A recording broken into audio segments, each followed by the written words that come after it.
Have you ever stepped onto a plane, carrying nothing more than a boarding pass, a suitcase, and the simple expectation of being treated with dignity only to be told that you don't belong?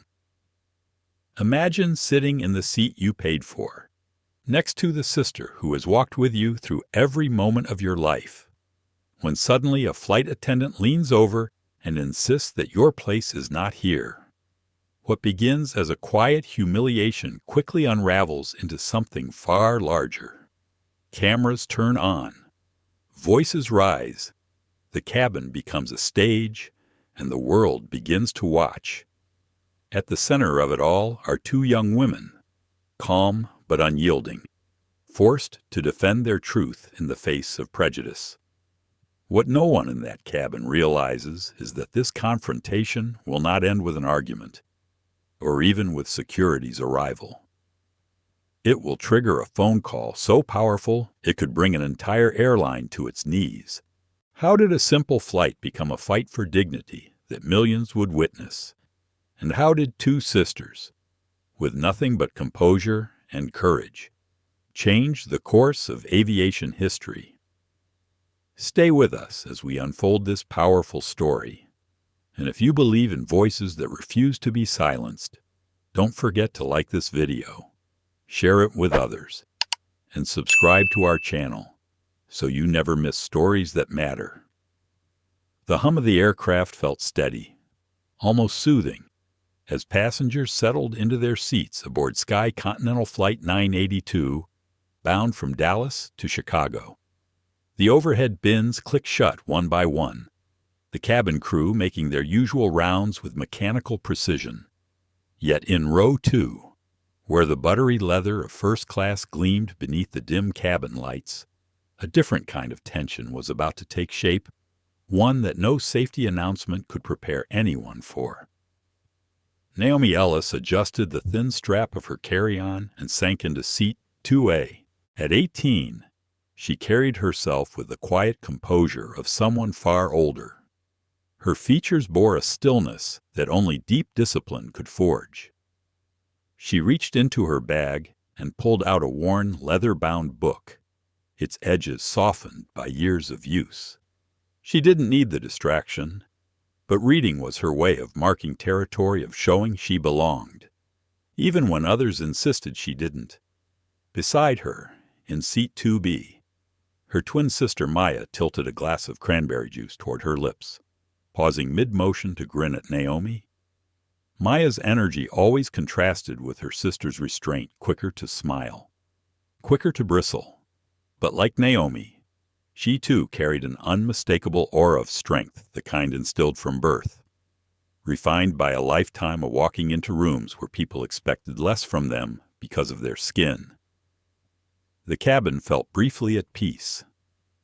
A businessman in 2C tapped furiously at his laptop, muttering numbers under his breath. A couple across the aisle whispered in Spanish, their laughter muffled by the hum of the jet engines. Nothing seemed extraordinary. Not yet. Then came Carla Monroe. Carla had been a flight attendant for nearly 15 years, long enough for the job's demands to etch permanent creases at the corners of her mouth. Today, those lines twisted into a sneer as she approached row 2.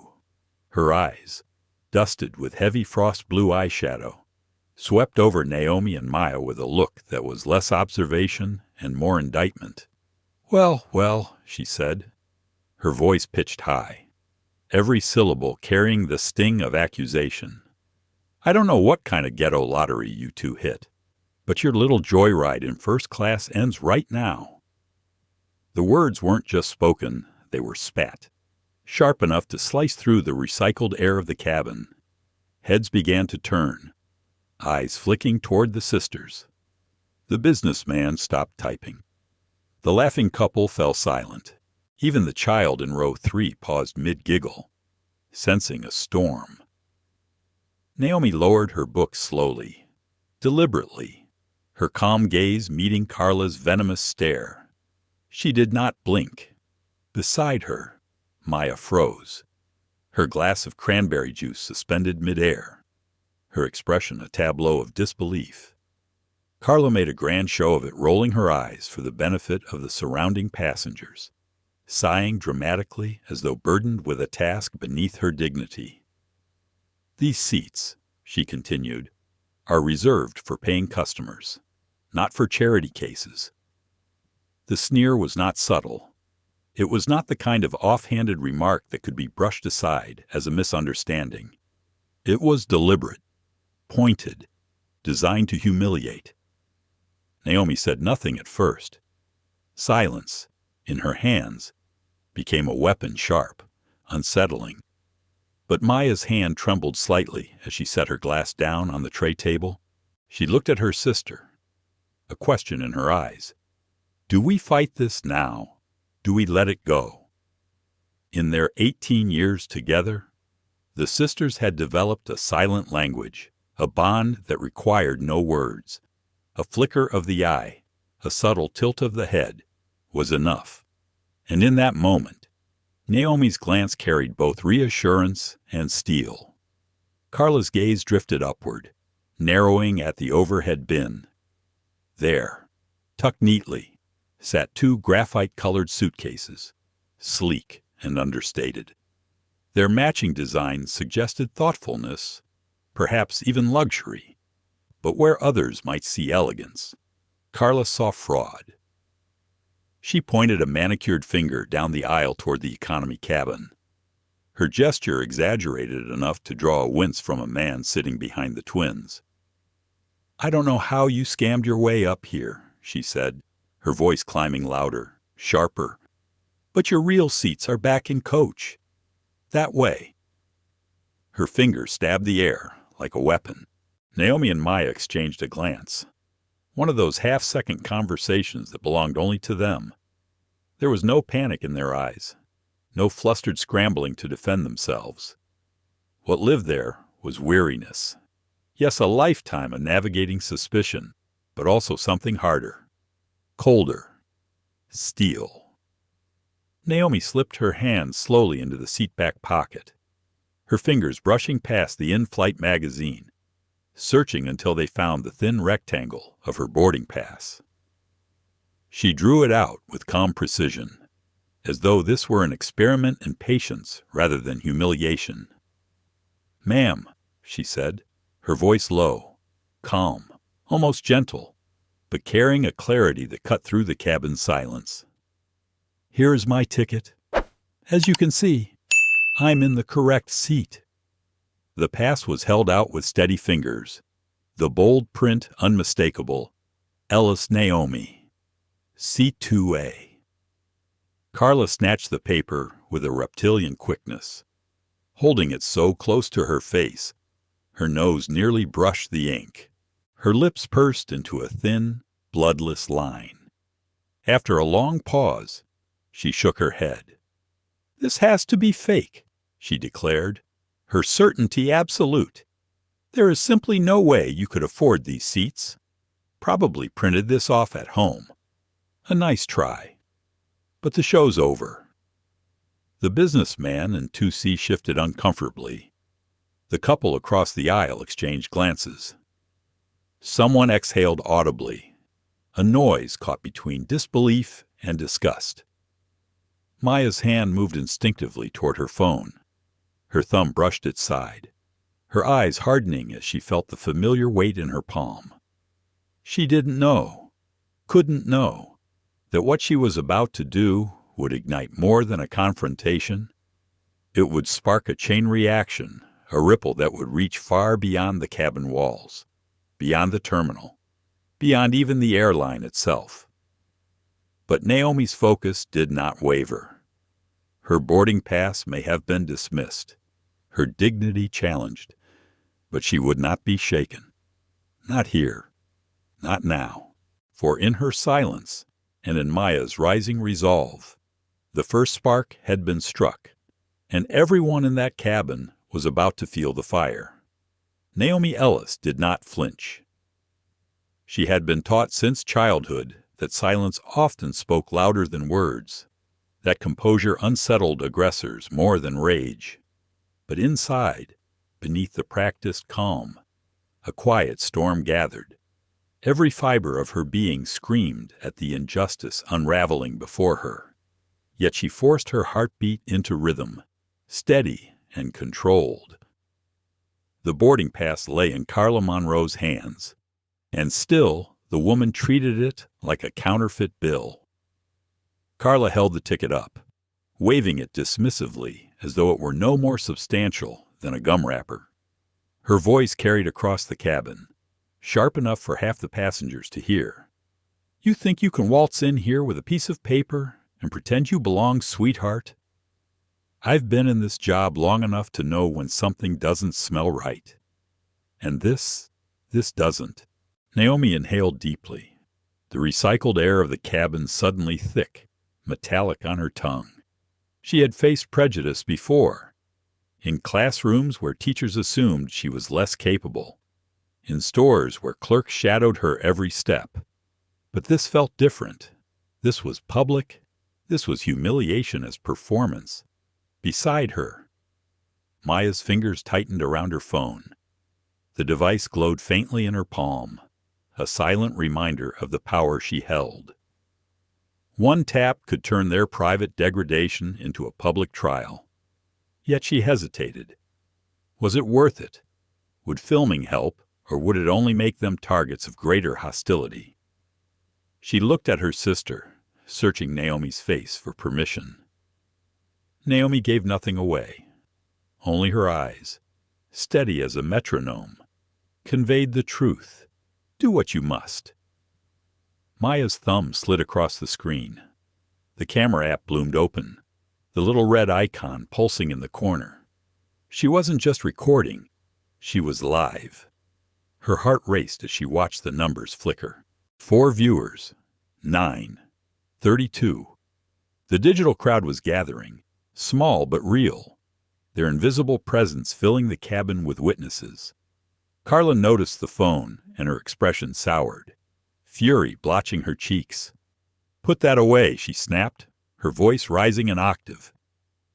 "You are not permitted to film on my aircraft. This is private property. You think you can intimidate me with a phone? Not happening." But Maya kept it steady, angling the camera just enough to capture Carla's sneer.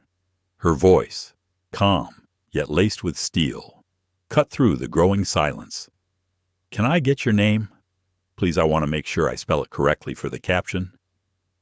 The businessman in 2C shifted again, his discomfort now plain. The couple across the aisle exchanged glances heavy with disapproval, not at the sisters, but at the venom dripping from Carla's words. The silent audience was shifting. Carla leaned in close, her perfume sharp and cloying. "My name?" "You don't need my name. What you need is to get out of this seat before I call security and have you both dragged back to where you belong." The word hung in the air, poisonous and unmistakable. Belong. It wasn't about tickets anymore. It wasn't about protocol. It was about skin, about assumptions, about the invisible boundaries drawn long before this flight. Naomi finally spoke, her voice low, calm, and precise. "We purchased these seats. We checked in properly. You may not like that, but facts don't change because of your assumptions." Carla's eyes narrowed, and for a moment, uncertainty flickered, but she masked it with a scoff, straightening her uniform and jabbing the call button above her head. "We'll let my supervisor handle this. You'll regret making a scene." The chime echoed through the cabin, a metallic announcement of escalation. Passengers leaned subtly forward, caught between curiosity and discomfort. Maya's livestream counter ticked upward 93 viewers, then 107. Comments flashed across the screen. Words of outrage, disbelief, encouragement. One read, "This is disgusting." Another, "Keep filming. Don't let them silence you." Someone else typed, "Name and shame, this airline." Naomi glanced at the phone. the blur of messages she couldn't quite make out, and wondered how many strangers out there understood their reality better than the woman standing inches away. Minutes later, the curtain at the front parted. Janet Rowe, the gate supervisor, entered with a practiced air of authority. Her blonde hair was lacquered into a stiff helmet, her expression one of weary annoyance, as though she had been summoned too many times for passenger disputes that never warranted her presence. She looked past Naomi and Maya with startling ease, focusing instead on Carla, who was already gesturing animatedly. "These two," Carla said, "are in first class with forged tickets. I'm positive. They refuse to move." Janet did not ask for boarding passes. She did not open her tablet to check the manifest. She simply let her gaze fall upon the sisters' two young black women in a sea of mostly white faces, and her conclusion was instantaneous. "All right, girls," she said, her tone thick with condescension. "Let's not make this more difficult than it needs to be. You need to move to the seats you actually paid for. You're holding up the entire flight." The cabin shifted, as though the very air recoiled. The businessman exhaled heavily, muttering something under his breath. The couple across the aisle exchanged another look, this time sharper, more pointed, and Maya's livestream counter surged again 200, then 300, then nearly 500. "Supervisor," Naomi said evenly, "would you care to look at our boarding passes before you accuse us?" But Janet waved her off with a hand, the gesture dripping with dismissal. "We'll let airport security sort it out. You need to move." Now, Maya angled the phone higher, capturing the moment with surgical precision. Her voice, steady and controlled, narrated softly for the invisible audience. "We've shown our tickets. They refuse to even look. This is what it looks like when bias decides the truth before the facts." Carla folded her arms, a triumphant smirk tugging at her lips. "Security will be here any second," she announced to the cabin, as though declaring victory in advance. The seconds stretched long, heavy with anticipation. Naomi's heart pounded against her ribs, though her face betrayed nothing. She closed her eyes briefly, hearing the echo of her father's words from years before. "Stay calm. Document everything. Never let them see you break." She opened her eyes again, gaze steady, posture composed. Across from her, Maya's grip on the phone tightened, her expression hardening. She, too, remembered those words, and so they waited, surrounded by whispers, watched by strangers, carried live to hundreds of unseen witnesses. When the uniformed officer finally appeared at the cabin door, broad shoulders blocking the aisle, the entire aircraft seemed to inhale at once. The open wound had become something else, an exposed nerve, raw and throbbing. The next moments would decide whether it would scar quietly or erupt into something far larger. For Naomi and Maya, there was no longer any doubt. The wound had been torn open, and the world was watching. The uniformed figure filled the doorway of the aircraft like a wall. Officer Grant stepped inside, his presence heavy, his face carved by years of exhaustion and a practiced disinterest that signaled he had seen it all before and cared for none of it. His gaze swept the cabin, but it did not linger on the flight attendant who stood red-faced and triumphant, nor on the supervisor whose lips curled with smug certainty. It landed squarely on Naomi and Maya Ellis, as if the answer to the problem had already been written across their foreheads. "What seems to be the issue?" His voice was flat, devoid of curiosity, but even in that monotone, there was an undertone of judgment. He had not yet heard a word, but his eyes told the story. He had already decided who the troublemakers were. Carla Monroe jumped in eagerly, her tone brimming with vindication. These two snuck into first class with fake tickets. I caught them. They're refusing to move. Janet Rowe folded her arms, nodding as if the charge had already been proven. Yes, officer, I can confirm. They have not shown any legitimate proof of purchase. They're obstructing departure. Naomi's voice rose gently into the space, soft but deliberate, the kind of voice that forced people to lean in rather than recoil. Officer, would you like to see our boarding passes? They're right here. They confirm our seats 2A and 2B. We are exactly where we belong. But Officer Grant barely glanced at her, turning instead toward Janet as though the words of an 18-year-old girl carried no weight against a supervisor in uniform. All right, ma'am. Let me handle this. He sounded weary, but not with them, with the inconvenience of being dragged from his coffee to deal with a dispute he had already chosen a side in.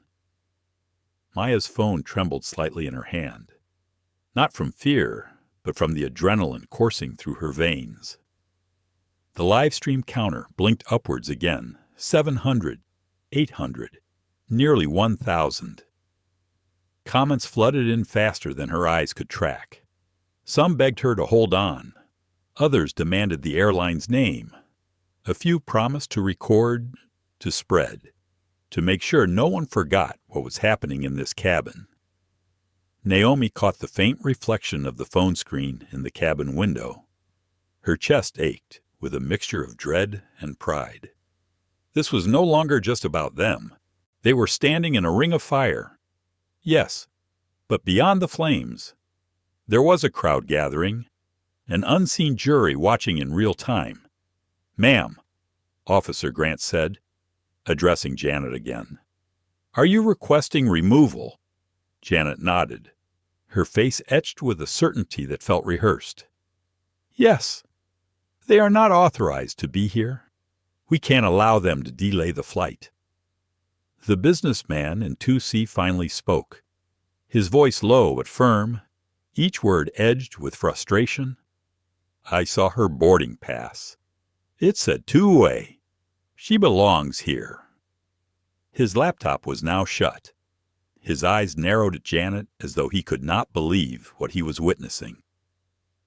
Janet's response was instant, her hand flicking dismissively toward him. Sir, please stay out of this. The matter is between us and these passengers. The dismissal stung, not just for him, but for everyone who had heard. Naomi felt the weight of it pressing down. Truth was irrelevant. Witnesses were irrelevant. All that mattered to them was authority, wrapped in a uniform, backed by years of unchecked habit. Naomi's thoughts churned, sharp and biting. How many times had her father warned them of this exact moment? How many evenings around the dinner table had he repeated those words? Stay calm. Never give them the satisfaction of seeing you break. Document everything. She could almost hear his voice now, low and steady, cutting through her spiraling thoughts like a guiding star. She lifted her chin, her voice controlled. Officer, I ask only that you verify our tickets, scan them yourself, or check your system. The evidence is there. But Grant shook his head as if the suggestion were a burden too heavy to consider. That's not my job. If the crew says you don't belong, that's all I need. The words dropped like stones into a silent pond, ripples spreading across the cabin. A murmur rose, passengers exchanging uneasy glances. Some shook their heads. Others pulled out their own phones, discreetly raising them, cameras glinting beneath the cabin lights. Maya's live stream counter surged again, 1,200, then 1,500. The comments became a waterfall. This is racial profiling. This is illegal. Why isn't anyone checking their tickets? SkyContinental is about to have a scandal on their hands. Naomi's pulse quickened. She felt the sting of humiliation clawing at her composure, demanding release. But she swallowed it down. Anger would not serve them here. Dignity was the only shield they had left. "Sir," she said, locking her eyes on Grant's impassive face, "you are making a decision without evidence. Do you understand what that means? Do you understand what you are about to do?" For the first time. Something flickered in his expression, not doubt, not remorse, but annoyance at being challenged. He turned away, muttering into his radio.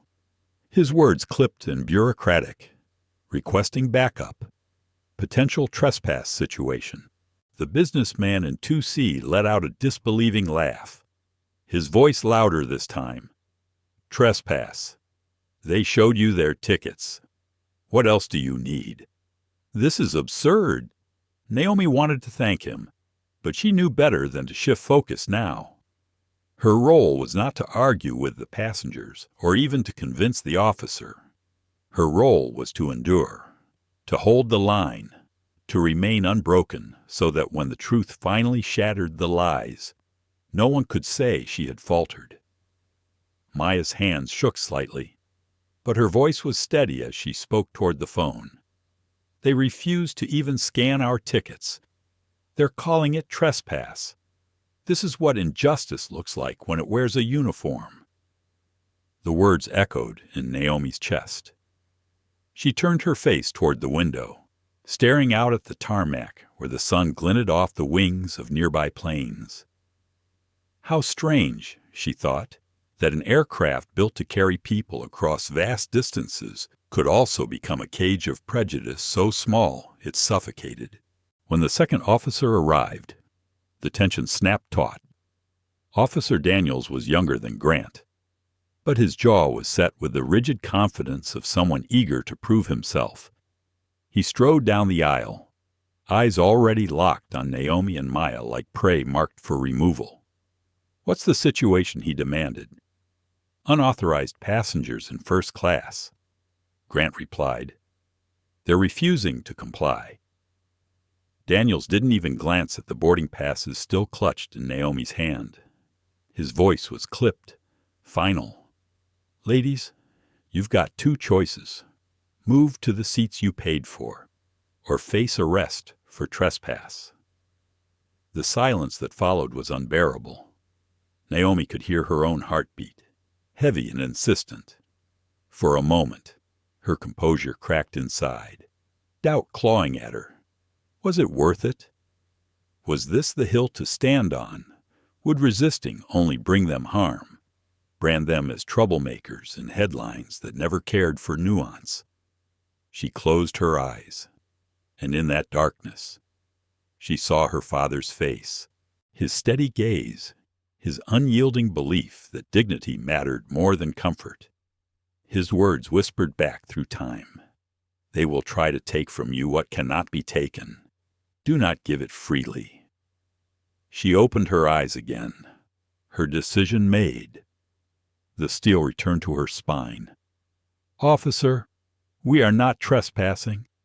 We belong in these seats, and you will not erase that truth." Daniel's hand hovered near the restraints at his belt, his patience thinning. "This is your last warning." The live stream counter exploded. 2,000, 3,000, nearly 4,000 now watching. The world beyond the cabin was awake, its gaze narrowing on SkyContinental Flight 982. The curtain of bias had been pulled back, exposing not just an ugly scene, but a system laid bare. Naomi could feel the weight of every eye, both in the cabin and beyond. And she knew this was only the beginning. The wound was open. The stage was set. The storm had only just begun. Maya could feel her pulse in her fingertips as the little red light on her phone camera glowed steadily. It was a light that once meant nothing more than selfies, quick videos of laughter with friends, fleeting moments of teenage life. But now it felt like a beacon, a flare fired into the night sky, calling strangers to bear witness. Her voice caught slightly in her throat as she steadied the phone, training the lens on Carla Monroe's face. The flight attendant's expression was a blend of fury and panic, as if she understood on some primal level that her control was slipping. She leaned closer, her voice cracking with rage. "Turn that off, right now! You are not allowed to film me." Maya's voice, smooth but edged with resolve, filled the silence. "The world deserves to see this. Your name, please, for the record." Carla's hand twitched, as though she wanted to snatch the phone away, but too many eyes were on her now. The businessman in 2C had crossed his arms, his jaw tight. The elderly woman in 1A tilted her head, watching carefully. Even the couple across the aisle had their own phones out, screens glowing faintly. Janet Rowe shifted uneasily. She had expected compliance, resistance maybe, but not this an audience growing by the second. Her voice, sharp but trembling, just beneath, sliced through the air. "Put the phone away. This is private property. If you continue recording, we'll have you arrested for interference." Naomi reached over, her hand briefly resting on her sister's arm. It was a gesture that spoke volumes, a silent reassurance that steadied Maya's grip. Naomi's own eyes glinted with fire, though her expression remained composed. "If you are so confident in your actions," she said calmly, "why fear the recording?" The livestream counter surged. 5,000, then 6. Maya's phone buzzed with a cascade of notifications as comments poured in. Some were furious, others incredulous, many rallying with words of solidarity. "SkyContinental, you're done." One read, "These girls are handling this with more grace than I ever could." Wrote another. A third simply screamed in capital letters, "Don't stop recording." Inside. Maya wrestled with doubt. The phone was her shield. Yes, but what if it made them targets?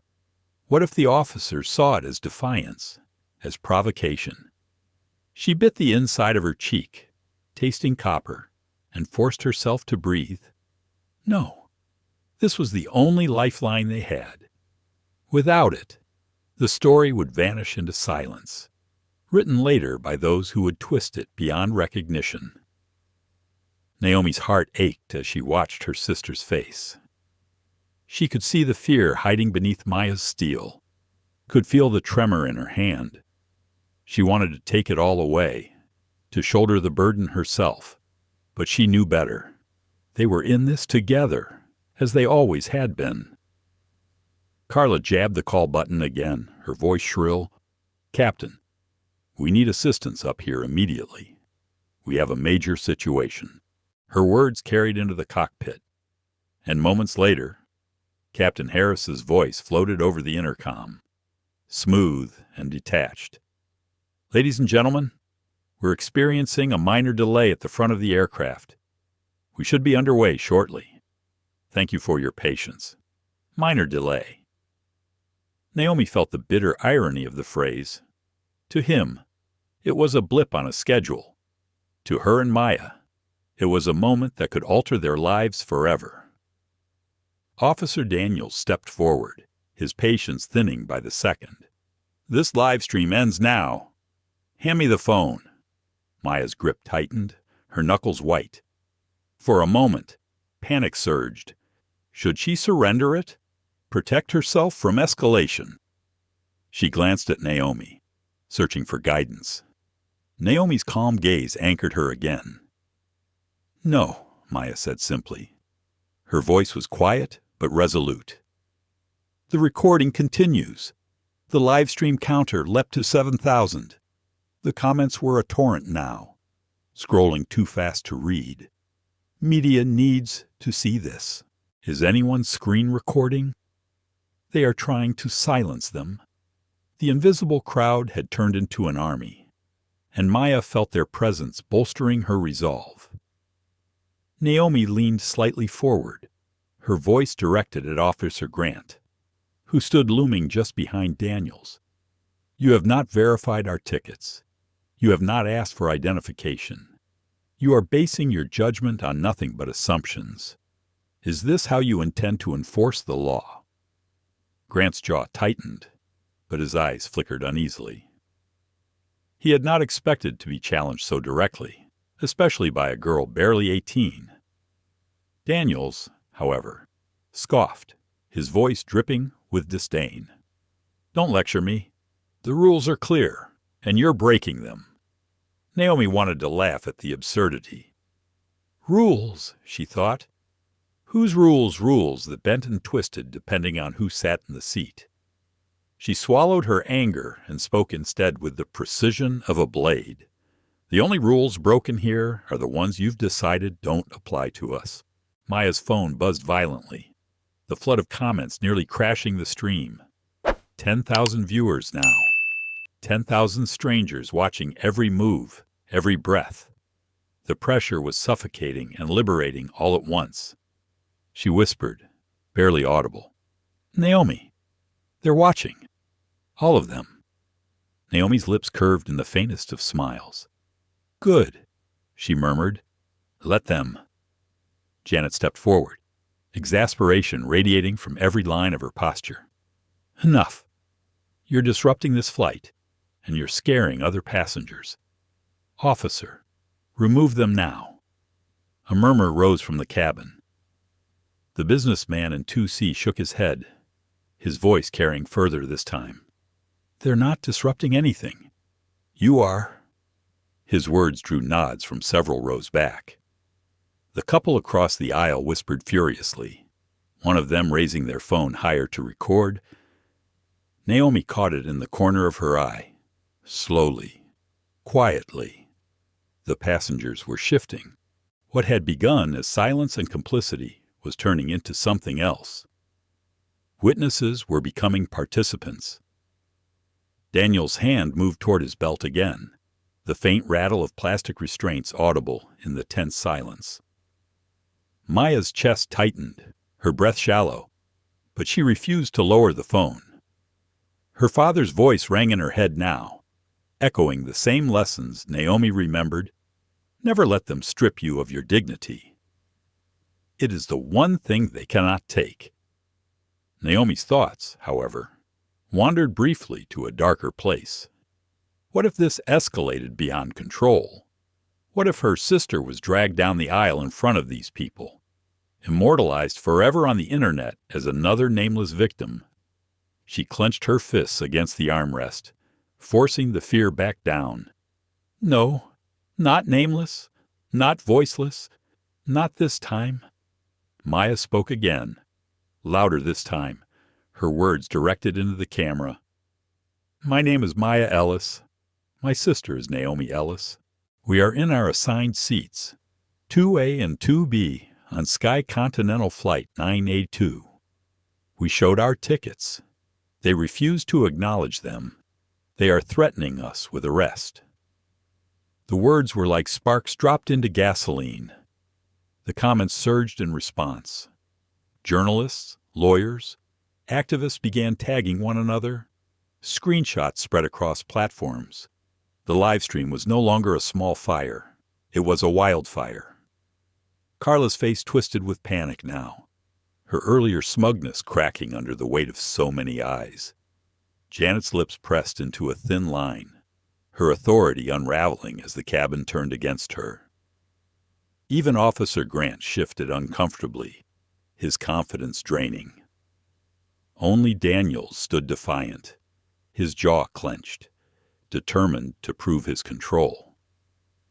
The red light on Maya's phone burned steady. The cabin buzzed with whispers and the faint clicks of other passengers raising their phones to record. Naomi straightened in her seat, her posture regal despite the storm closing in. She looked directly at Daniels and said, "If you put your hands on us, the world will see. Choose wisely." For a long, breathless moment, no one moved. The hum of the engines seemed to grow louder, filling the silence with an ominous rhythm. Maya's live stream counter ticked past 15,000, then 16. The outside world was here, crammed into this cabin with them, invisible but undeniable. And though fear coiled tight in Naomi's chest, she felt something else too, something rising, a sense that they were no longer alone, that the scales were beginning to shift. The red light glowed. The truth was being etched into memory, and there would be no erasing it now. Officer Daniels adjusted his stance, the hard creak of his belt audible as he shifted his weight forward. His eyes were sharp, trained on Naomi and Maya as though they were criminals caught in the act, rather than passengers sitting quietly in their assigned seats. The narrow aisle seemed to shrink with his presence, every movement magnified under the weight of expectation. He wanted control, and he was ready to seize it. Naomi sat impossibly still, her back straight against the leather of the seat. Her eyes did not break contact with his, though her heart thudded against her ribs like a fist pounding on a locked door. Inside her head, her thoughts were a storm, battling between instinct and resolve. Every lesson her father had drilled into her, every story of injustice she had read about, echoed in her mind. Stay calm. Breathe. Do not give them more than they have already taken. Yet the fear whispered too.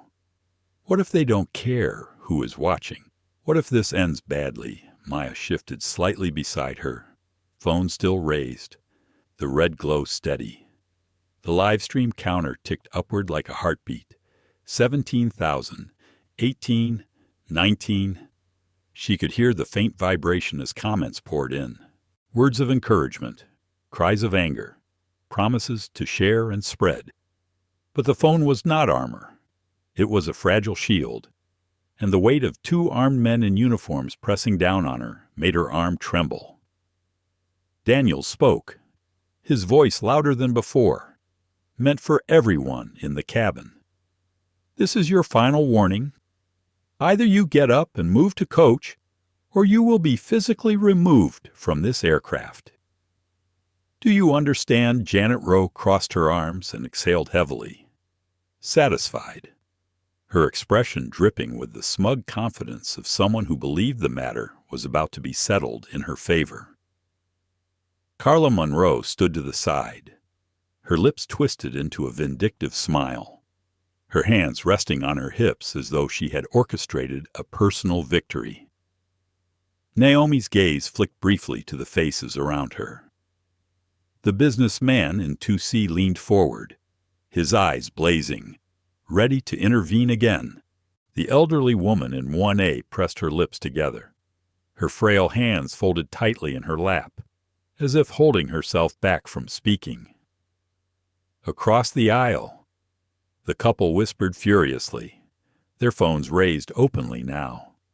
More passengers were watching, some filming discreetly, some no longer bothering to hide their disapproval.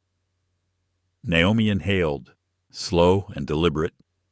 Her voice came out low, calm, measured. Officer, you are threatening arrest without evidence. That is not justice. That is assumption dressed in a uniform. Daniel's jaw tightened. I don't care about your speeches. I care about compliance. Maya's phone buzzed again, and she glanced at the corner of the screen. 21,000 viewers. Her throat felt tight. Her stomach knotted. She wanted to scream, to cry, to throw the phone down and beg them to stop. But something stronger kept her steady. It was Naomi's stillness, that quiet steel that refused to break. It was their father's voice in her memory, reminding her that dignity was not a gift others granted. It was theirs to hold. She whispered, almost to herself, "Don't let go." Naomi heard her, and without moving her lips too much, she answered, "I won't." Grant, the older officer, sighed heavily, his voice laced with irritation more than anger. "Let's wrap this up. Daniels, they're wasting everyone's time. Daniels nodded once, his hand moving deliberately to his belt. The faint sound of plastic restraints rattling against his holster made Maya's stomach lurch. The weight of uniforms pressed down like a physical force, suffocating in its inevitability. The businessman in 2C shot to his feet, his voice ringing out across the cabin. "This is wrong. I saw their tickets. They belong in these seats." "You're about to make a very big mistake," passengers murmured, the tension crackling in the air. Naomi felt the shift, the subtle turning of the tide. For so long, it had been their word against authority. But now, others were breaking the silence, witnesses refusing to stay seated in complicity. Janet whipped her head toward the businessman, her voice snapping. "Sir, sit down. This doesn't concern you. It concerns every one of us," he shot back. "Because what you're doing is discrimination, plain and simple." The elderly woman in 1A raised her trembling hand, her voice thin but firm. "He's right. I've been watching from the start. Those girls showed their tickets. You never once checked." Carla's face flushed deep red. "This is none of your business," she snapped, but her voice cracked under the weight of the stares now directed at her. Naomi's chest swelled with a flicker of hope, but it was tempered by the reality of Daniel's hand now gripping the restraints. His eyes hardened, determined to finish what he started. He was not a man who backed down easily. Maya's phone buzzed again, the live stream counter now over 25,000. Her viewers were screaming through comments, demanding intervention, tagging media outlets, even posting phone numbers for legal aid hotlines. The digital roar was growing louder, pressing against the walls of the cabin like an invisible force. Naomi leaned forward slightly, her eyes never leaving Daniel's. "Officer, you may not realize it, but thousands of people are watching you right now. Every move, every word, recorded and streamed live. Do you really want your career defined by this moment for a split second?" Hesitation flickered in his eyes, but it was gone as quickly as it appeared. He straightened, puffing his chest, doubling down on his authority. "Careful, young lady. Threats will only make this worse." "It's not a threat," Naomi replied evenly. "It's a fact." Grant muttered something under his breath, rubbing his temples as though the headache had already settled in. But Daniels was undeterred. He leaned closer, his shadow falling across Naomi's face. "You think that phone will save you? It won't. When I tell you to move, you move. End of story." Maya's breath caught. She wanted to scream at him, to shove the phone in his face and dare him to act. But she bit her tongue, forcing herself into restraint. Instead, she turned the camera slightly, capturing his looming figure, the plastic restraints glinting in his hand. The comments on her screen were a blur, words flying past too quickly to read. But she caught fragments. "This is abuse. They need a lawyer now. I'm screen recording everything." The cabin felt like it was vibrating with tension. A thin thread stretched to the breaking point.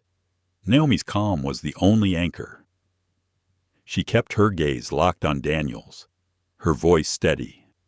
"We will not move, because we belong here, because this is our seat, purchased legally, no matter how much you refuse to see it."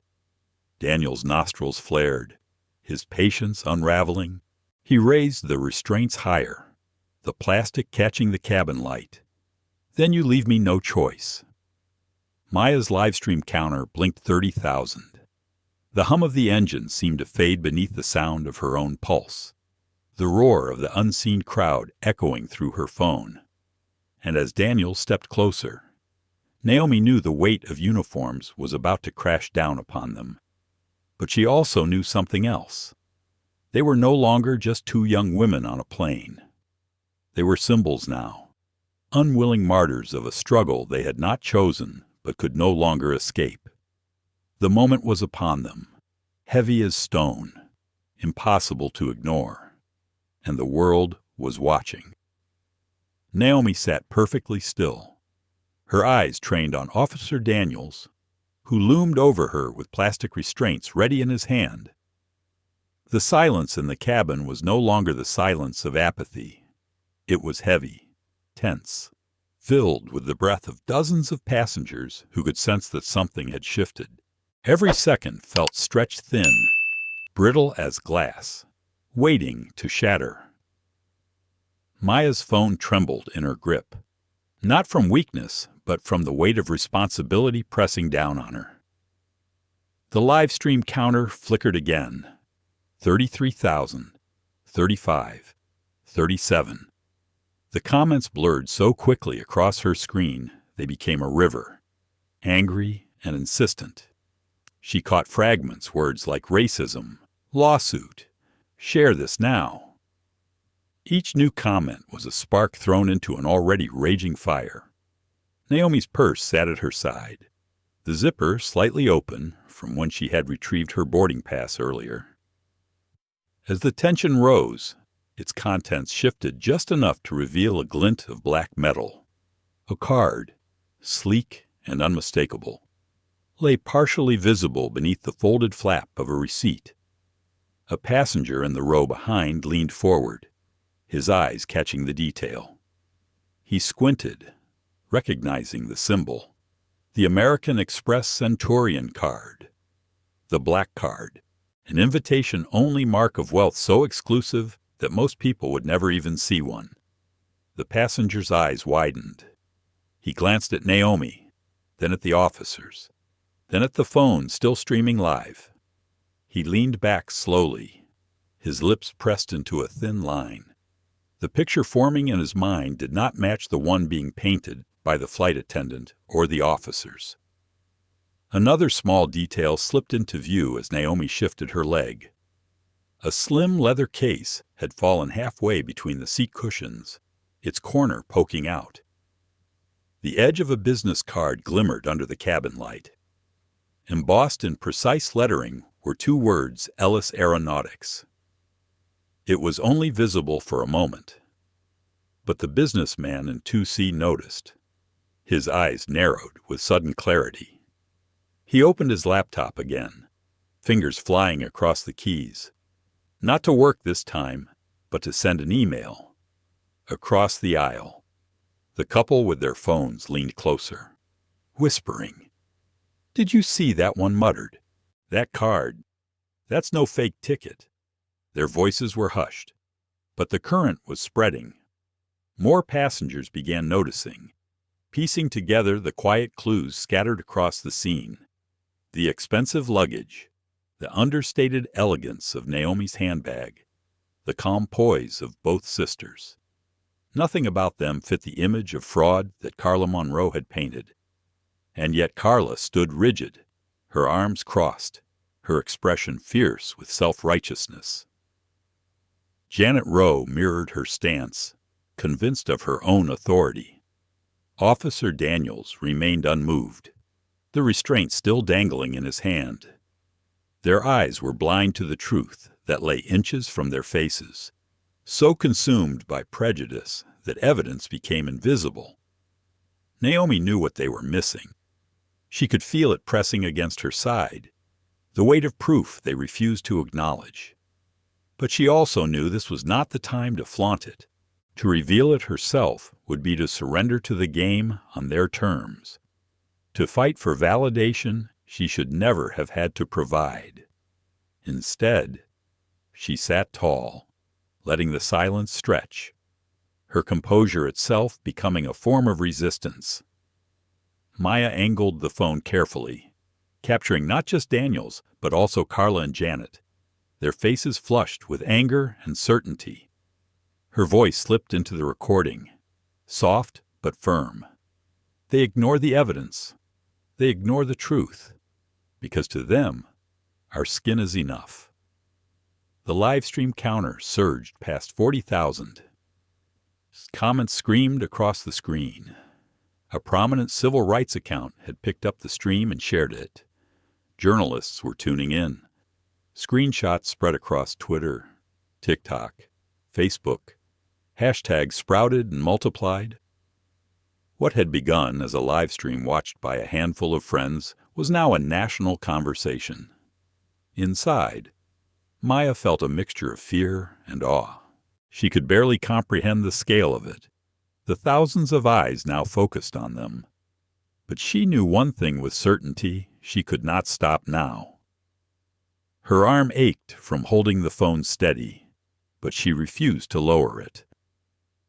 Naomi's thoughts churned in quieter currents. She wanted to believe this wave of attention would protect them, but doubt gnawed at the edges. Would it matter if the officers decided to act anyway? Would the truth save them in time?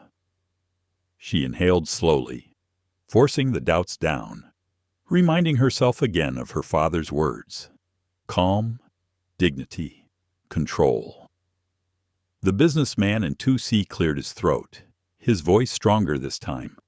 Officers, I want it on the record that I personally saw their boarding passes, both clearly marked for first class. I also happen to recognize what that card in her purse is. These girls are not lying. You are. Daniel's head snapped toward him, eyes narrowed. Sir, sit down. This isn't your concern.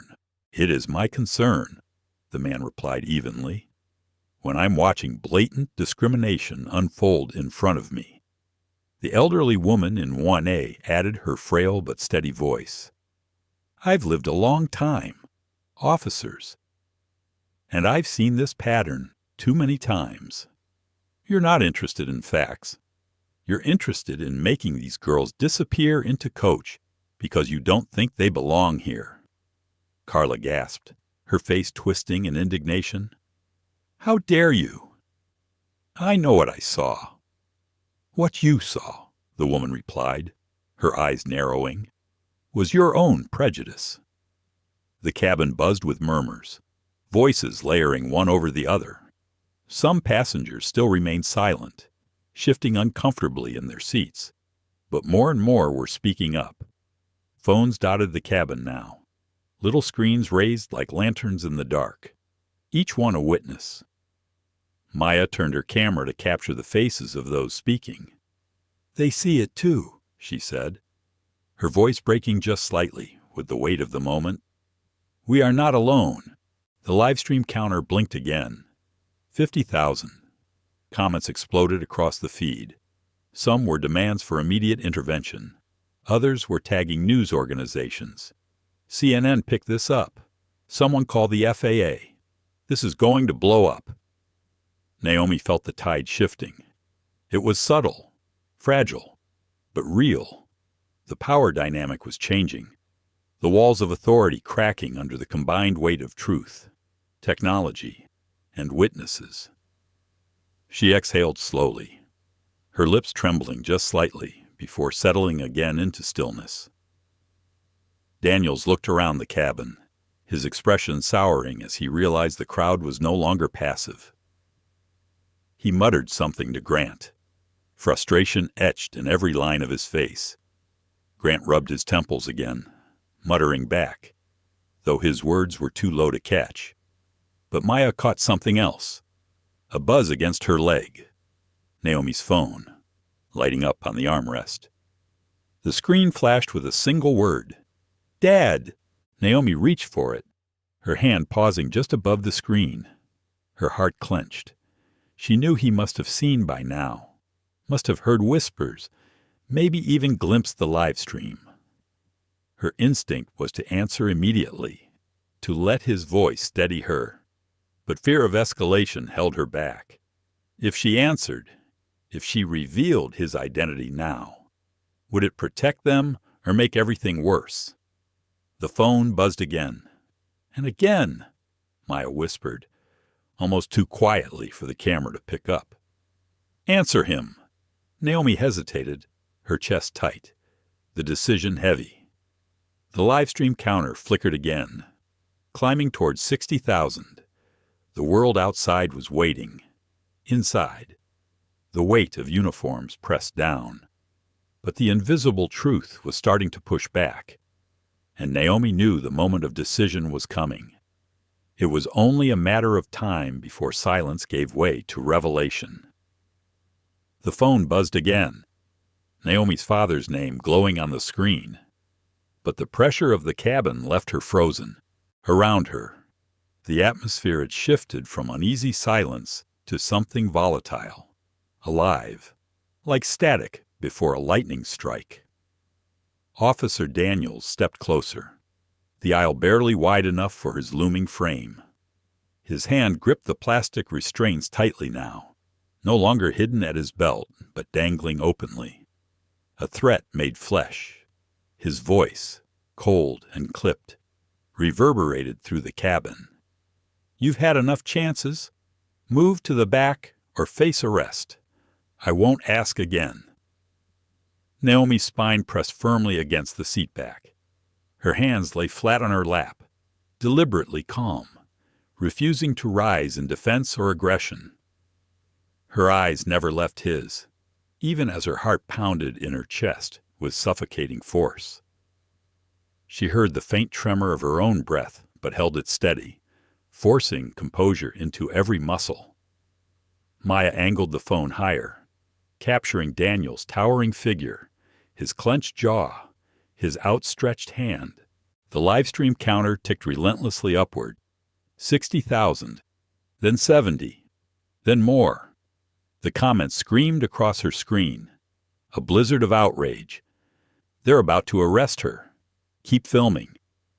The world is watching. Carla Monroe hovered at the side, arms folded, eyes glittering with vindictive satisfaction.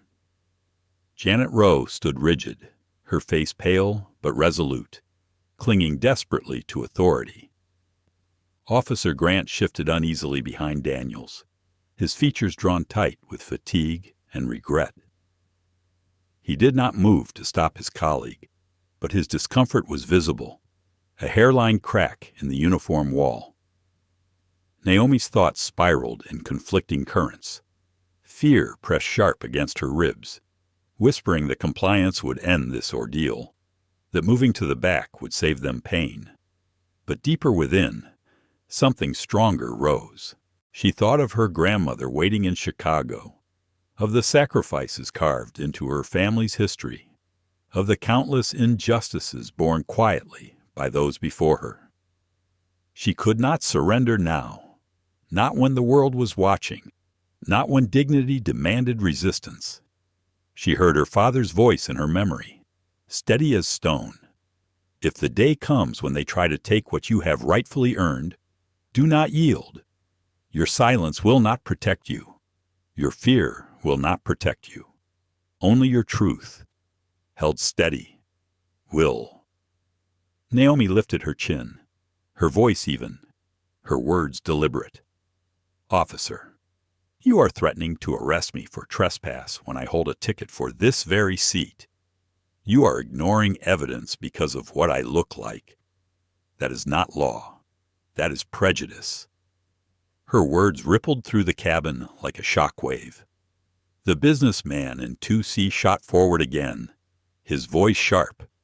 "She's right. This is discrimination, and I will testify to it." The elderly woman in 1A raised her frail but firm voice once more. "I've been watching every second. These young women have done nothing wrong. You are the ones causing disruption." The couple across the aisle nodded vigorously, one of them lifting their phone higher. "We're recording too. Everything. Don't think you can silence this."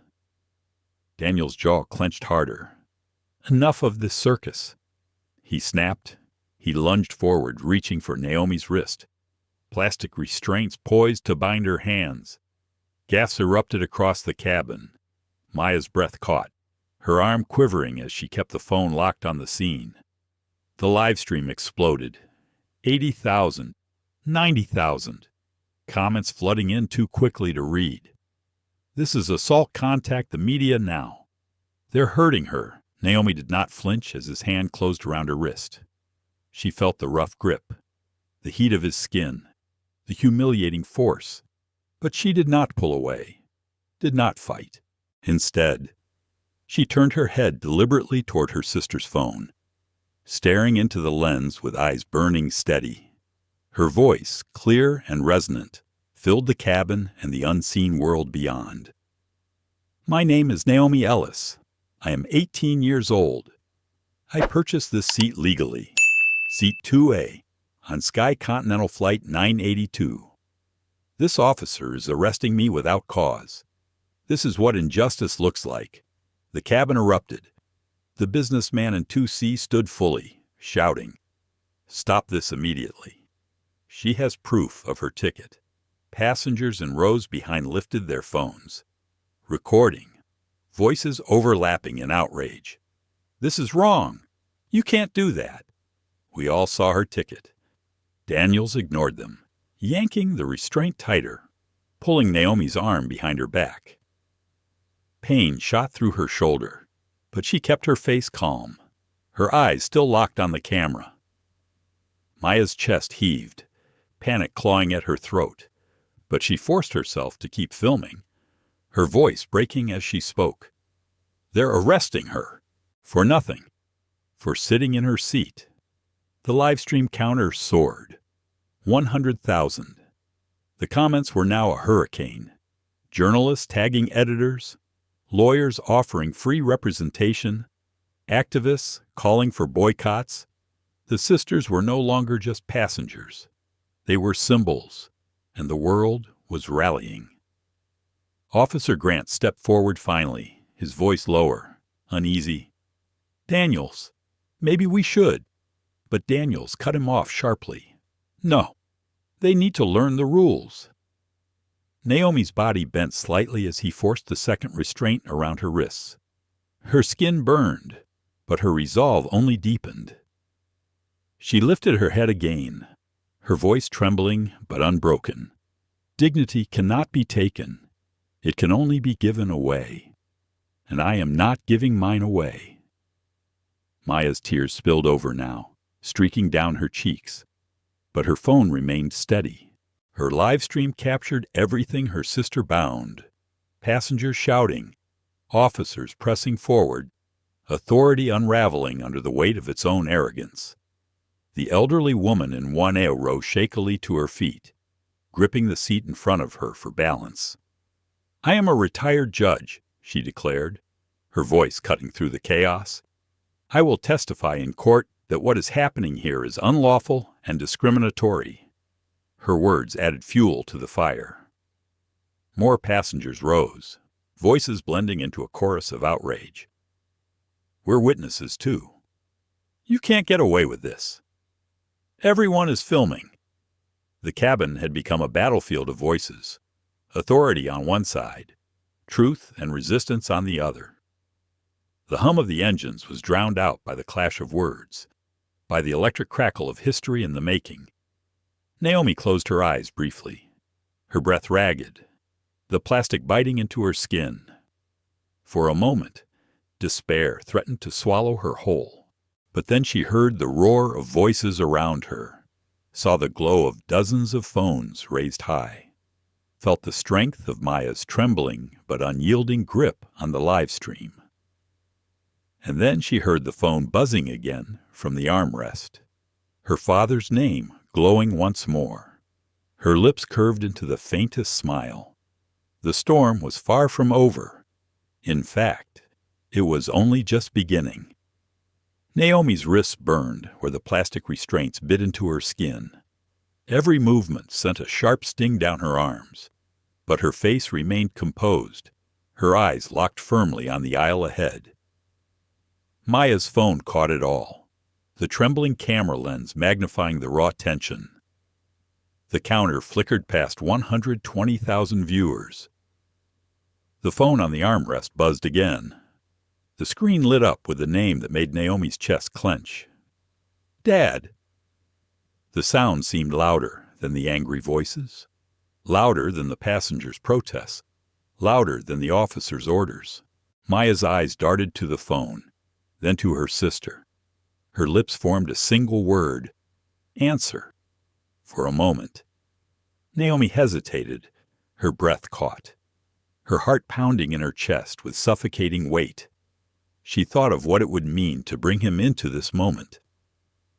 She thought of his power, his reputation, the weight his name carried. She thought of how his calm voice had steadied her through every storm of her life. And then she remembered his words.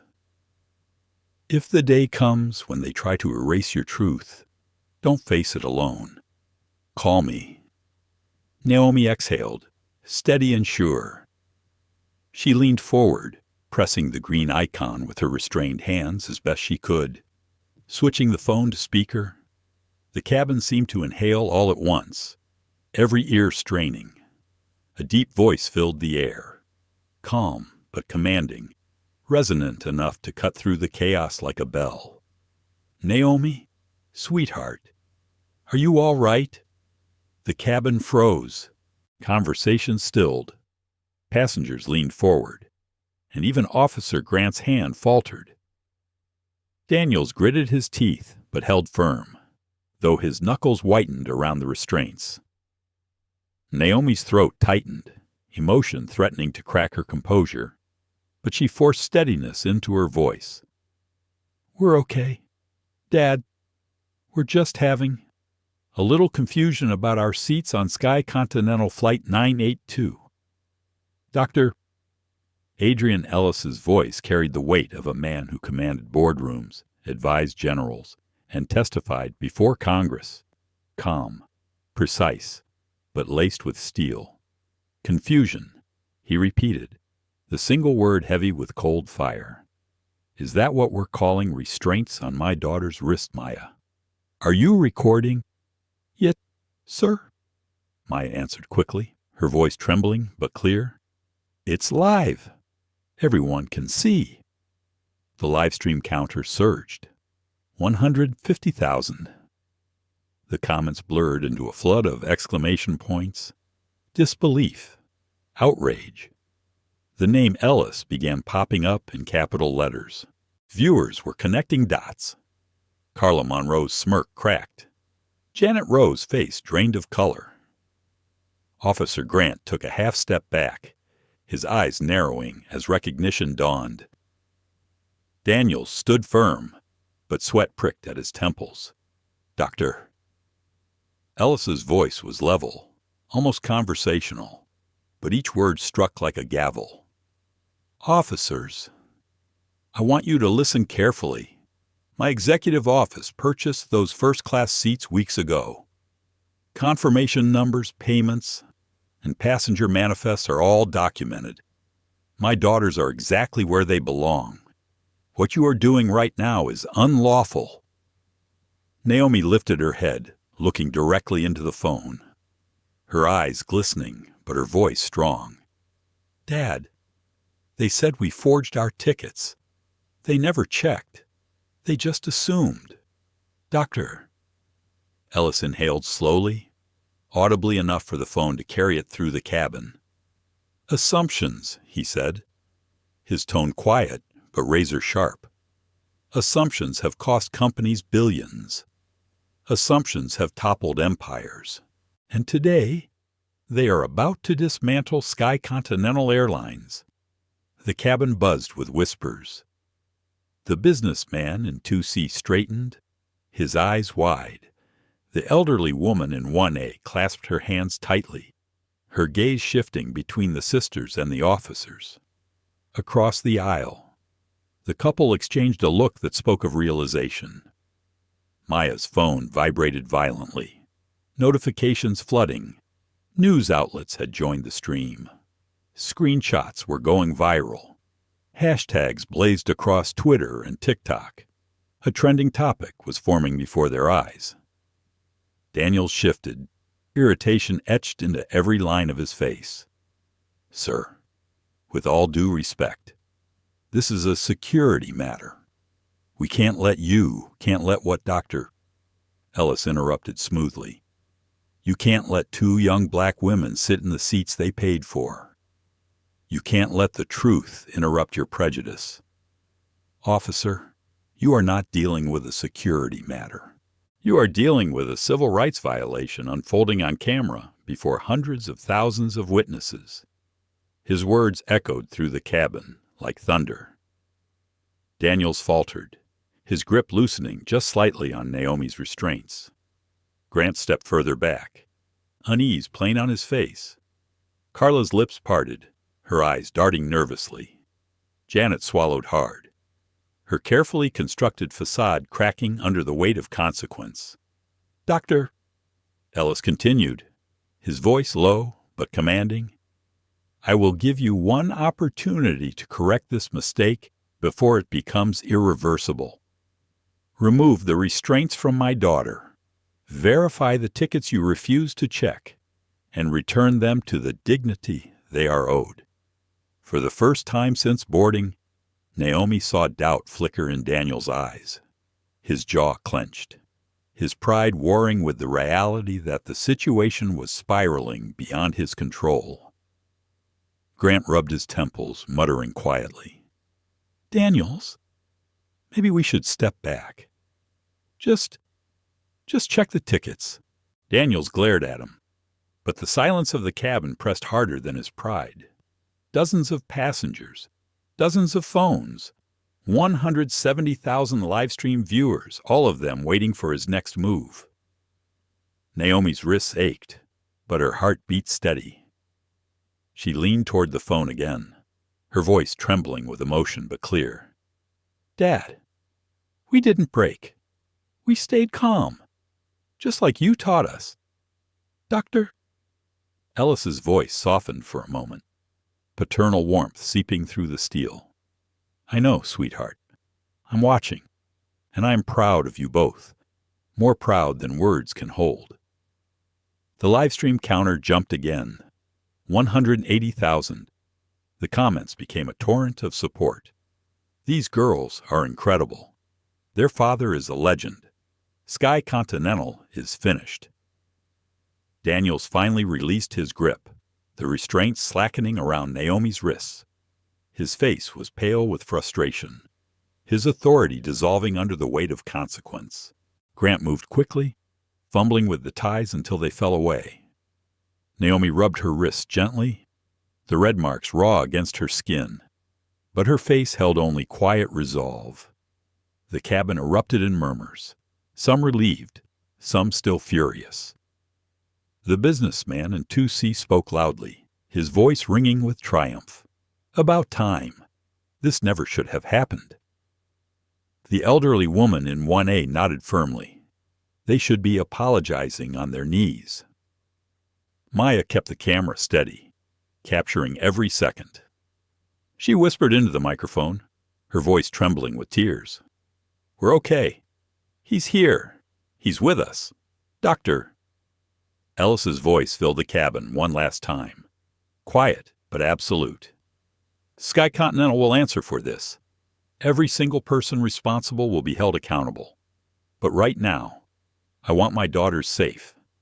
Naomi, Maya, stay calm. Help is already on the way." The cabin fell silent, the truth settling over everyone like a heavy blanket. Authority had shifted.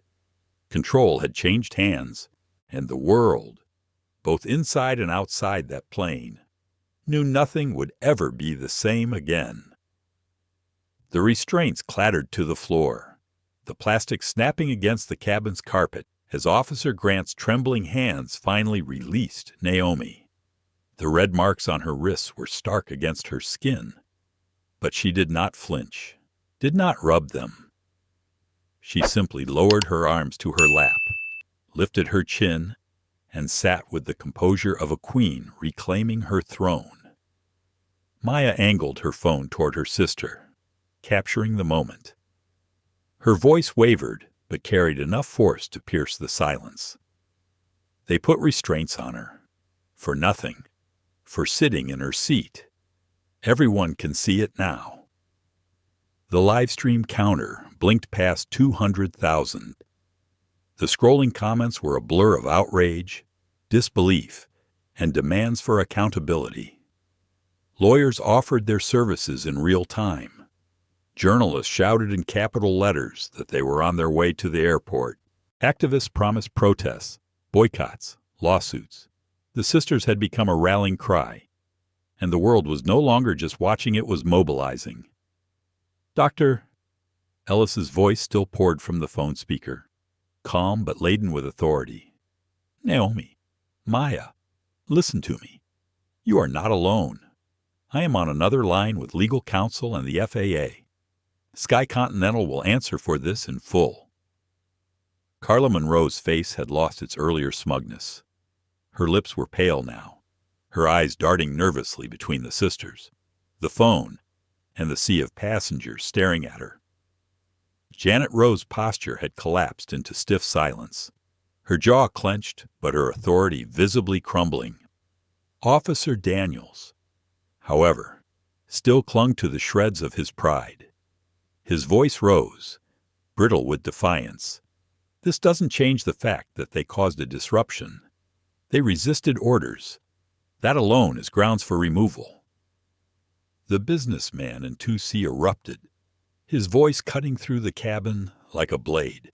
"The only disruption came from you. You targeted them. You ignored evidence. And you humiliated 2 young women in front of an entire plane." He held his phone high. "Recording. I am an attorney. Everything you've done here is documented. And I promise you, none of it will stand." The elderly woman in 1A added her voice, fragile but resolute. "These girls showed their tickets. You refused to look. I will testify to that under oath. Enough is enough." Other passengers joined in now, voices layering one over the other. "She's right. We all saw it." "Leave them alone." The murmurs swelled into open revolt. Phones were raised, cameras glinting like stars in the dim cabin light. Authority no longer belonged to the uniforms. It belonged to the collective witness of dozens of passengers and hundreds of thousands online. Maya's livestream counter surged again. 220,000, 230. The chat was chaos. CNN just tweeted this, trending #1 on Twitter. "This is historic," Naomi inhaled, her breath catching briefly on the pain in her wrists. But she steadied herself again. She turned her face toward the phone, her voice resonant with clarity. "We are not afraid, because the truth is on our side, and the truth will not be silenced. Doctor?" Ellis's voice returned, sharper now, his authority unmistakable. "Officers, flight crew, and any SkyContinental staff present, this livestream has gone viral. National news outlets are already watching. Federal agencies have been alerted. If another hand is laid on my daughters, you will not only answer in court, but your careers will end tonight." "Do I make myself clear?" Grant nodded quickly, his shoulders sagging in reluctant acceptance. Daniel's lips pressed into a thin line, his fury simmering but contained. Carla shifted uneasily, no longer meeting anyone's eyes. Janet's hands trembled at her sides, though she fought to keep them steady. In the back of the cabin, another voice rang out, a passenger who had been silent until now. A middle-aged man in business attire stood and held his phone high. "I just confirmed it. He's not bluffing. Dr. Adrian Ellis is the CEO of Ellis Aeronautics. His company builds the avionics systems used on SkyContinental's entire fleet. If he pulls their contract, this airline won't have planes to fly." Gas rippled through the cabin. The weight of the name landed fully now. Naomi saw it on the faces of the crew, the dawning horror as they realized whose daughters they had tried to humiliate.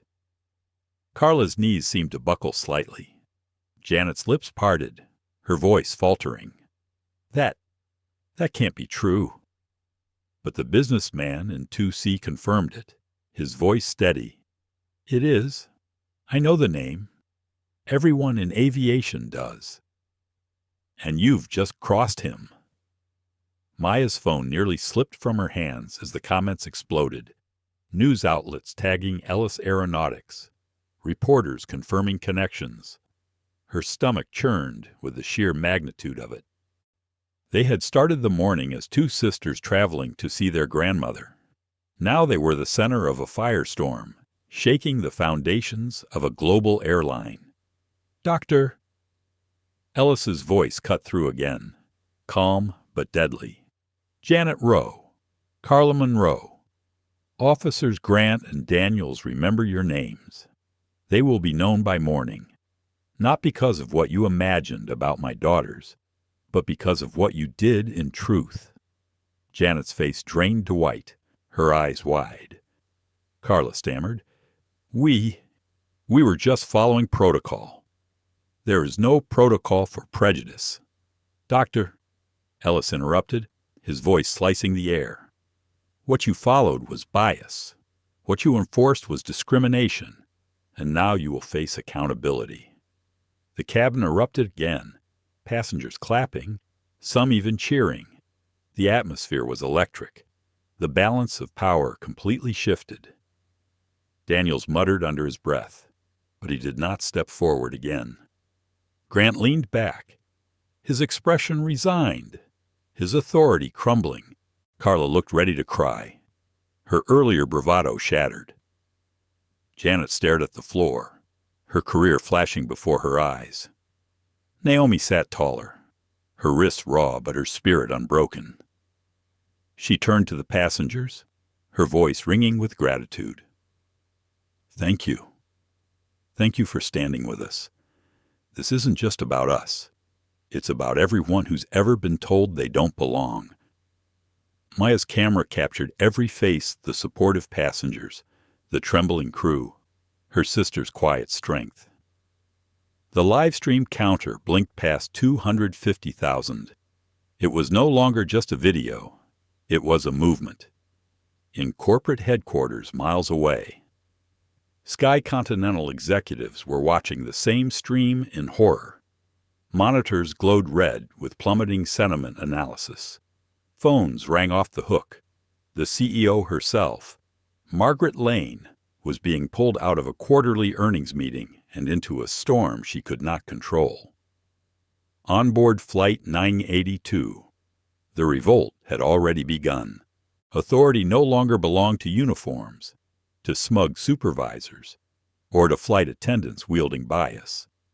Authority belonged to truth, to witnesses, to the unshakable resolve of two sisters and the invisible crowd that now surrounded them. And the balance of power would never return to what it had been. The cabin felt alive with tension, not the hushed tension of fear, but the electric pulse of defiance.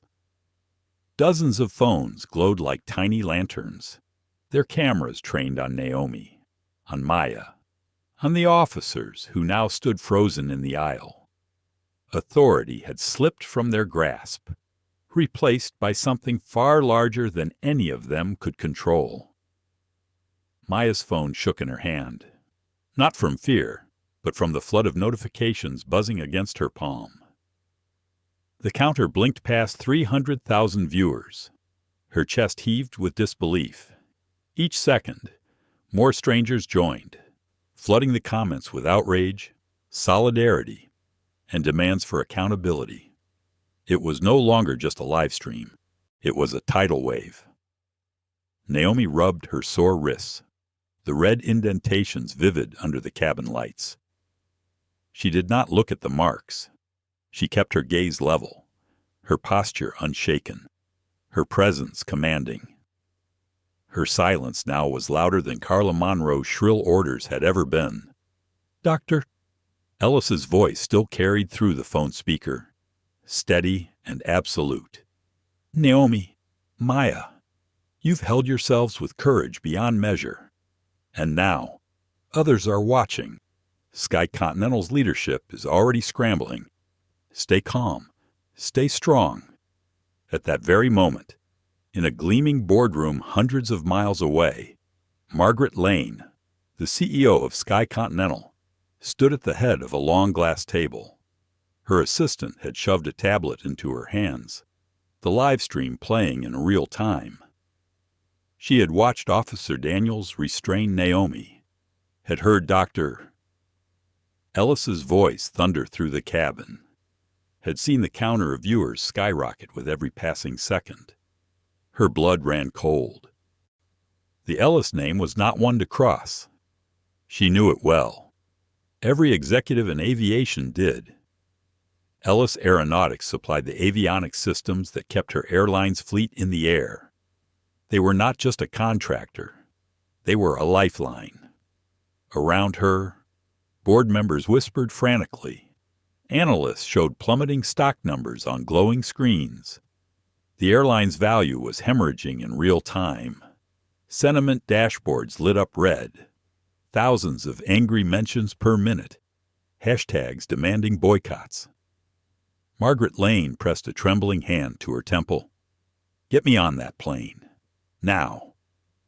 On Flight 982, the cabin had erupted into a low roar of passengers debating, recording, speaking over one another. The businessman in 2C was typing furiously on his laptop, CCing media outlets and legal teams. The elderly woman in 1A sat with her back straight, her frail hands clasped firmly, her voice sharp when she spoke. "Justice delayed is justice denied. Fix this now." Maya's live stream captured it all, her voice whispering into the microphone. "They see us. All of them. We're not alone anymore." Suddenly the phone on the armrest pinged with another call. A new voice cut into the cabin, polished and strained. "This is Margaret Lane, CEO of SkyContinental. Dr. Ellis, I am on the line." The cabin stilled. Conversations hushed. Even Daniels froze, his face pale, his authority reduced to nothing. Carla and Janet exchanged horrified glances. The name had landed like a thunderclap. Dr. Ellis's tone remained icy calm. "Miss Lane, I assume you've been watching." Her voice trembled slightly, betraying the pressure. "Yes, and let me begin by saying how deeply horrified I am by the treatment of your daughters. This is unacceptable. It does not reflect our values." Naomi's lips twitched, almost a bitter smile. She had heard that word before, values, a word corporations wielded like a shield while people suffered beneath it. She kept silent, letting her father speak. "Your values, Dr. Ellis said slowly, "mean nothing without action. What has unfolded here is not a mistake. It is a pattern. Your staff assumed my daughters did not belong. They restrained them without verifying facts. They humiliated them because of the color of their skin.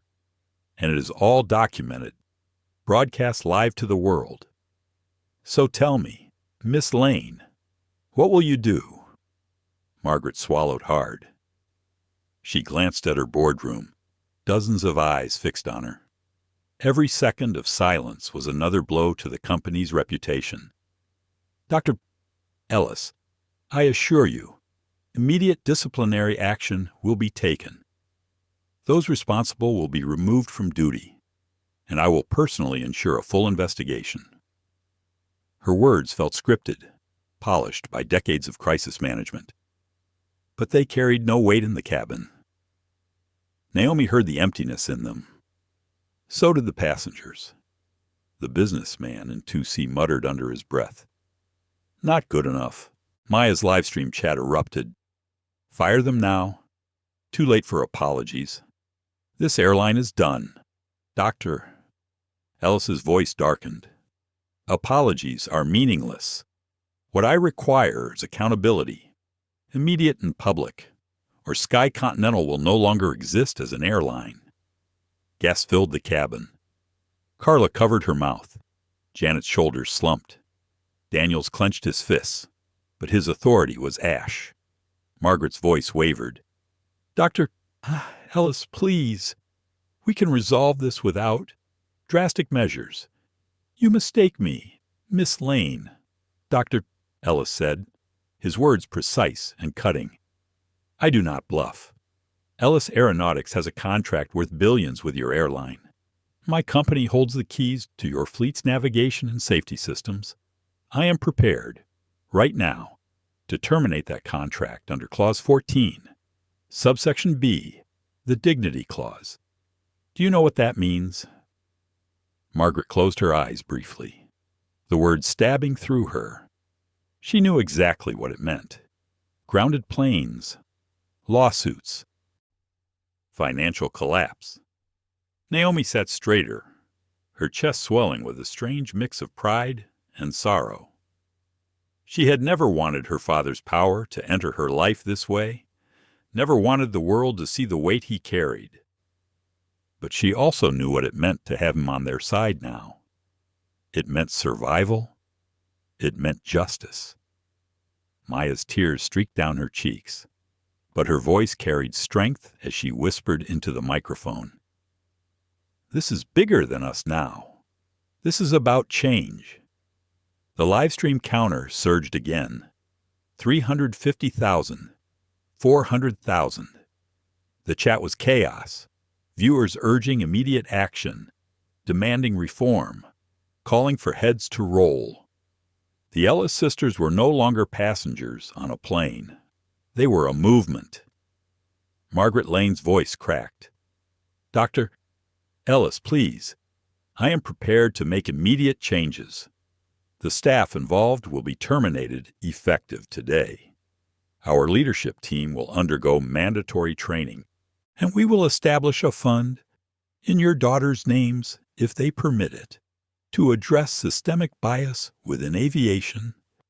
I will announce it publicly within the hour." The cabin erupted with murmurs again, disbelief and astonishment mixing in equal measure. Passengers stared at one another, realizing they were watching history bend in real time. "Doctor?" Ellis paused, his silence suffocating. Then he said simply, "Send it to my office.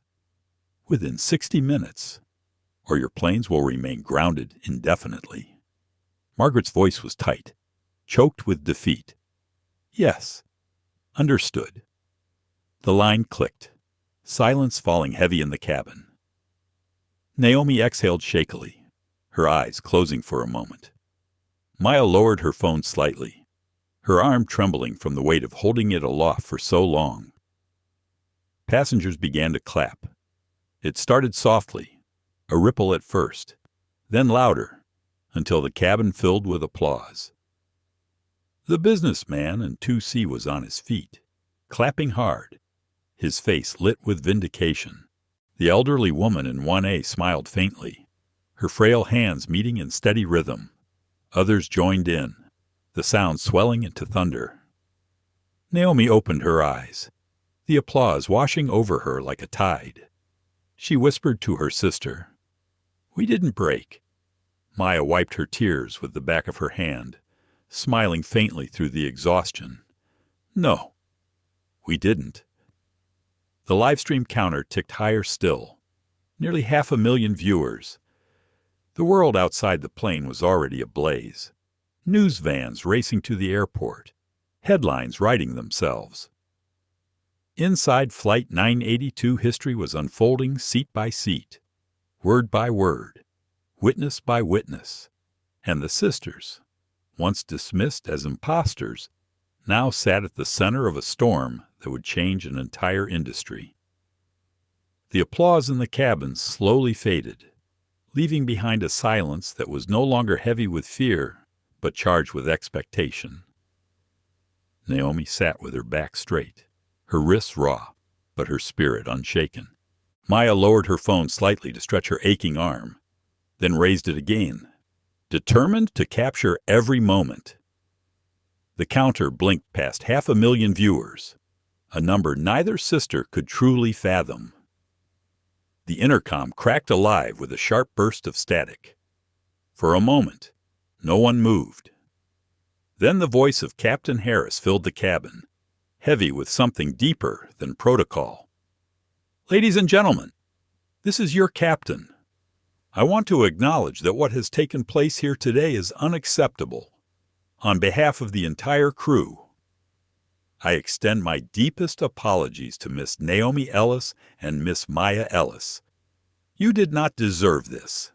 No passenger does. A murmur rippled through the rows. Some passengers nodded in solemn agreement. Others whispered that they had never heard an airline captain speak with such gravity. The captain continued, his voice steadier now. I have just been instructed by SkyContinental leadership to remove certain members of the crew from duty immediately. We will not be departing until this matter has been addressed. Every head turned toward the front of the cabin. Carla Monroe stood rigid, her face drained of color, her bravado gone. Janet Rowe looked as if the ground beneath her feet had disappeared. Both women exchanged a glance, horror dawning on them. Two uniformed staff members from the gate re-entered the cabin, their expressions grim. They approached Carla first. Ms. Monroe, you are being relieved of duty effective immediately. Please collect your belongings and disembark. Carla's lips parted in disbelief. You can't be serious. I was just doing my job. Passengers muttered angrily. Some even laughed bitterly. The businessman in 2C spoke sharply. Your job? To humiliate two young women because of your prejudice. Goodbye. Carla's face twisted, but she said nothing more. With trembling hands, she gathered her items and walked down the aisle. Her head bowed as dozens of cameras followed her every step. Next came Janet. The staff member's voice was flat, leaving no room for debate. Ms. Rowe, you are also relieved of duty, effective immediately. Collect your belongings and disembark. Janet's composure cracked. Her voice rose, shrill and panicked. I've worked here 30 years. You can't throw that away in one mistake. The elderly woman in 1A spoke firmly, her tone like a gavel. It wasn't one mistake. It was a lifetime of looking the other way, until today. When the world refused to let you, passengers clapped again, the sound sharper this time. Final. Janet's face reddened as she bent to grab her bag, then made the long walk down the aisle beside Carla, both women swallowed by the weight of disgrace. Maya's camera followed them, her voice narrating softly. They're gone. Accountability starts here. The comments scrolled so fast she could hardly read them. Yes, justice history happening. Naomi sat still, her hands folded in her lap, her eyes glistening. She whispered, mostly to herself, it doesn't erase what they did. Maya lowered the phone slightly, just for a moment, and touched her sister's arm. No, but it means we weren't invisible. They had to see us. At the back of the plane. Officer Grant shifted uncomfortably. His eyes met Naomi's briefly, a flicker of apology in them. Officer Daniels, however, still radiated silent fury, though he kept his mouth shut. Dr. Ellis's voice cut through from the phone again. Naomi, Maya, do you see the tide is turning? But this is only the beginning. Justice is not complete until change endures. Naomi closed her eyes briefly, letting his words wash over her. She thought of her wrists, of the humiliation, of the fear she had swallowed to remain composed. She thought of the passengers who had stood with them, the strangers online who had become allies in real time. Justice was not a gift. It was wrestled from the jaws of arrogance, pulled into existence by persistence and witness. The businessman in 2C leaned toward the sisters. I want you both to know I'll testify.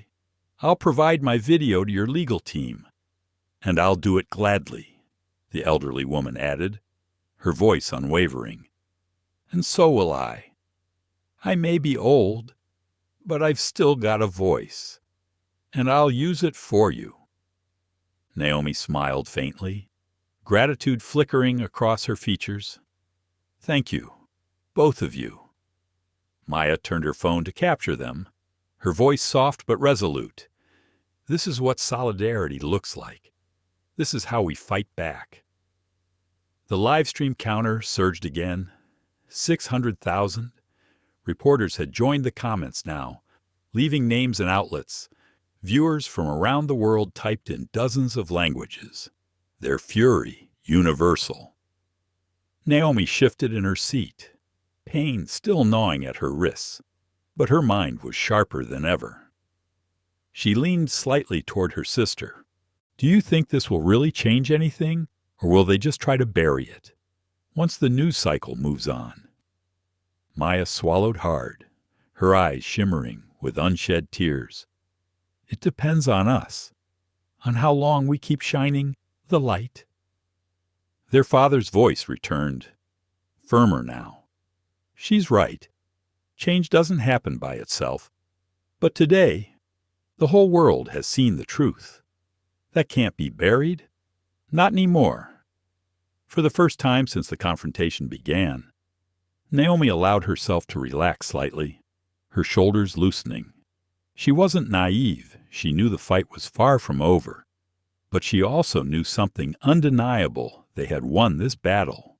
The intercom crackled again. Captain Harris's voice carried a somber weight. "Ladies and gentlemen, we will be departing shortly. But before we do, I want to thank you. Thank you for refusing to stay silent. Thank you for standing up for what was right. Today, we were witnesses. But more importantly, we were part of something bigger than ourselves." Passengers clapped once more, this time with genuine warmth, the sound filling the cabin not with defiance, but with unity. Naomi looked out the window at the tarmac, the sunlight glinting off the wing. The world outside continued on, oblivious to the storm that had passed through this narrow tube of steel. But she knew the truth: what had happened here would ripple outward, changing more than just their own lives. Maya finally lowered her phone, ending the live stream with trembling fingers. Her chest rose and fell with relief, exhaustion, and disbelief. She leaned against her sister's shoulder, whispering, "500,000 people. They all saw us." Naomi pressed her cheek gently against Maya's hair. "Then maybe we were never alone after all." As the plane prepared for takeoff, the sisters sat quietly, their silence no longer forced by fear, but chosen as a space for healing. They had faced humiliation, prejudice, and the weight of power pressing against them, but they had also witnessed justice in real time. The rare moment when truth pierced through arrogance and change began before their very eyes. And deep down, Naomi knew this was not the end of their story. It was the beginning of something far greater. The engines roared to life, the vibration running through the cabin like the heartbeat of a giant. Naomi leaned back into her seat, her body finally allowing itself to relax, if only slightly. Her wrists still throbbed with pain where the restraints had dug into her skin, but she wore them now as quiet medals of resistance. Beside her, Maya exhaled long and slow, the phone finally resting in her lap, the screen dark after hours of burning with light. The plane lifted from the runway, tilting toward the sky. Passengers settled into their seats, some still whispering, some still holding their phones, as though afraid to miss another historic moment. But the storm had passed. What lingered now was not fear, but awe. The kind that comes when ordinary people realize they have been part of something extraordinary. Naomi gazed out the window at the clouds rising beneath them, her reflection staring back faintly against the glass. She thought of her grandmother waiting in Chicago, a woman who had lived through decades of indignities quietly borne. What would she say when she heard that her granddaughters had turned humiliation into defiance? Silence into a movement. Naomi felt a lump rise in her throat, a mixture of pride and sorrow. Maya shifted closer, her voice low so only Naomi could hear. 500,000 people, maybe more by now. Do you think it'll really change anything? Naomi hesitated. Her heart ached with the weight of doubt. History was full of moments that had burned bright and then faded, buried under denial, diluted by time. But she also remembered the faces in the cabin, the voices that had risen for them, the father who had wielded his authority not as a shield, but as a sword for justice. She turned to her sister, her eyes steady. It has to, because if it doesn't, then all of this was for nothing. Hours later, the wheels touched down at O'Hare. The cabin filled with the soft thud of luggage being lifted, the shuffle of passengers preparing to leave. But this was no ordinary arrival. Police vehicles lined the tarmac. News vans crowded outside the terminal, their satellite dishes raised like a forest of steel flowers.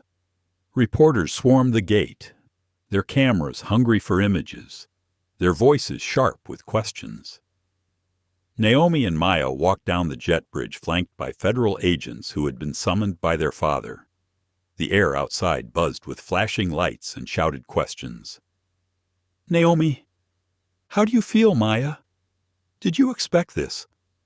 What message do you have for the country? They didn't answer. Not yet. They walked calmly, their heads high, their grandmother waiting beyond the chaos with open arms. When she reached them, her frail hands cupped their faces, her eyes shimmering with both grief and pride. You carried yourselves with dignity, she whispered. That is the greatest victory. That night, the story blanketed every major network. Clips of the live stream replayed on endless loops, Naomi's calm voice naming the injustice, Maya's trembling hands holding the phone steady, the restraints biting into Naomi's wrists, Dr. Ellis's voice reverberating through the cabin like thunder. Headlines screamed across screens. SkyContinental in crisis. Sisters expose racism at 30,000 feet. CEO Ellis demands accountability. By morning, SkyContinental had grounded its fleet for emergency meetings. Margaret Lane stood before cameras, her face pale but resolute, announcing sweeping reforms, the immediate termination of Carla Monroe and Janet Rowe, the suspension of both officers involved, the creation of a multi-million-dollar justice and equity fund. For the first time in its history, the airline promised mandatory anti-bias training for every employee, from pilots to executives. The public's reaction was swift and unrelenting. Some applauded the measures, others demanded more, but no one doubted that the Ellis sisters had forced an industry to its knees. Naomi and Maya found themselves at the center of it all. Invitations flooded in interviews, speeches, panels. Civil rights leaders reached out. Lawmakers called their father. Their names trended across social media for days, then weeks. They were no longer just passengers. They had become symbols. Yet beneath the noise, Naomi carried the quiet weight of what had happened. At night, when the applause and the headlines faded, she still felt the bite of the restraints, still heard the officer's voice ordering her to move to the back, still saw the disdain in Carla's eyes. Those scars, though unseen, were real. Maya noticed it too. One evening, as they sat together on their grandmother's porch, the summer air warm around them, she asked softly, "Do you regret streaming it? Do you ever wish we had just moved?" Naomi's eyes traced the horizon, where the last light of the sun clung stubbornly to the edge of the sky.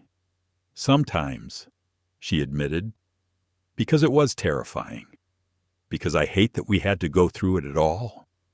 But then I think of everyone who saw it, everyone who spoke up because of it.